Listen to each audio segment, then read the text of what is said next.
We did promise you a bumper show tonight at all things the Binder brothers. In fact, we're going to go straight to that interview at the 2016 Spanish Grand Prix in Jerez. In fact, Jerez, I think it's pronounced. Binder became the first South African to win the Motorcycle Grand Prix since Jon Ekerold in 1981. He then went on to fly the South African flag in the class, 2017, yes, this season. He headlined the podium finishes in 3 final races of the season. That's, of course, Moto 2. His brother Darryn, also riding for Team Red Bull KTM Ajo, competed alongside Brad in Moto 3 in 2015 and 2016. He, too, is making his way into Moto GP. Well, I think it's called class. That's what it's going to do. Call it classy. Gentlemen, thank you for joining us, Brad, as well as Darryn. That intro, that picture, well, the video that we saw before we started this interview, earlier on, we spoke about how, it's funny watching yourselves on TV. You guys watch each other almost every week, well, week in, week out. In fact, you do. You stay together in Spain. You raced together 2015, 2016, same team. In fact, you swapped over now to KTM, same team now. Prior to that, but you're still the royalty of Moto GP in South Africa. Brad, let's start with you. You're the old one. Yeah, I mean, it's awesome. After this year, it's been quite a difficult year for the both of us, and next year me and my brother are going to be teammates. He's racing for the Red Bull KTM Ajo team in Moto 3 and I'm in the Moto 2 class, but it's cool because we get to travel the world, and we'll be on the same flights, staying together in the same hotels and all that stuff. Yeah. So it'll be cool to have my brother around. Yeah, you guys have been together for quite some time, Darryn. I know that you guys, we weren't teammates, but prior to this, to now. But you did race on Moto 3 together. How was that? Yeah, I mean, I think 5 years ago now, I started Rookies Cup, and already when I was in Red Bull Rookies Cup, my brother was already racing Moto 3 World Championship. And I did 2 years of Rookies Cup, and then I moved up into World Championship with my brother. But, by then, he already had a little bit more experience in me, and obviously I was a bit behind. And unfortunately, as I started to get faster, he's moved up to Moto 2 already, Yeah, but you guys seem to be having fun. I mean, I was looking at, I think there was a clip they were watching earlier where I think it was in Australia where Darryn finished, I think 4th. Mm. You didn't care where you finished as much. You finished 4th. So, do you guys have that rivalry? Yeah, I mean, that day I won the race, yeah. And it was crazy because my brother had been having an incredibly tough year, and I came out of the second corner. I looked over at the screen and I saw my brother's name in 4th. I was like, no, I can't be.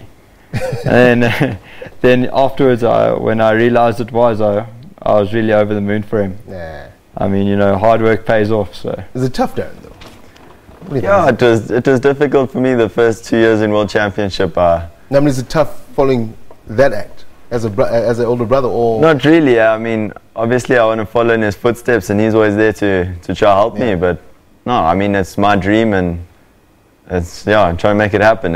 Let's start where it happened. I mean, the conversations you were having in that clip that we played earlier, how you guys got into it, and apparently you're the one to blame.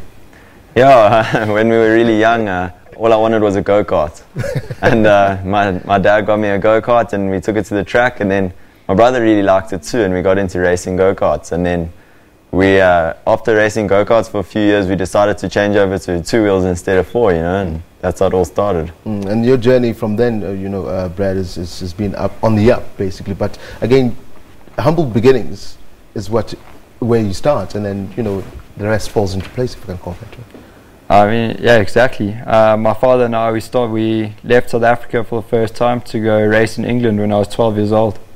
And we basically rocked up to England, bought a bike on the Thursday and raced it on the weekend. So it's crazy, if you think how things have changed. It's gone from just me and my dad to having 20 people working in the team with me. Mm-hmm. So yeah, I mean, things have changed a lot, but at the end of the day, it's still bike racing, and it's exactly where I want to be. The culture in South Africa, I don't know if I can call it that, is it picked up with the advent of the two of you flying their South African flag, or is it still possibly coming through?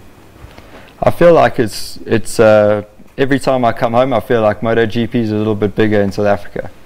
I feel like a lot of people maybe watch Moto GP, the main class, but maybe with a couple South Africans in the 2 smaller classes at the moment, people maybe enjoy them a little bit more. So it's incredible. It's awesome to see how many people give us so much great support from here, and I hope to give them some great results soon. Yeah, Darryn, I mean, you know, the younger brother of a world champion, but you're your own man. I know that just going through your stats over the years, I think you started at 2011? Racing overseas, I started in 2013, 15, somewhere around. You know, obviously, you want to be your own man. That's the whole point. But being a brother as a champion, obviously, there's always goals that you want to look up to. Do you guys share secrets along the way? Yeah, well, yeah. Particularly the class that he obviously dominates over the years. Yeah, that's it. I mean, obviously, I have the same goal. I mean, being a world champion is a dream of mine, and you know, Brad's always there to try to help me and you know, do whatever he can. And now I'm riding for the team that made it possible for him to win the world championship, and hopefully I can do the same thing. What are the struggles that one goes through? I mean, let me start with you, Darryn. The struggles that one goes through. I mean, we sit again sometimes as so-called pundits and analysts. We sit in studios and all we say, yeah, good race, bad race. You should have done this better.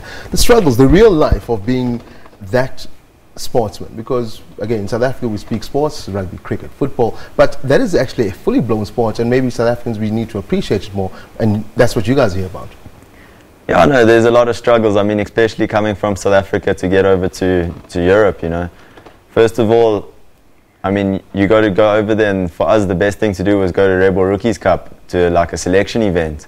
And when you made it into that, then, you know, then when you're there, you don't know those tracks, and you're racing against all the Europeans that live at those tracks, you know. So there's the first struggle, you know, you got to learn quickly. Is it accommodative, then, Brad?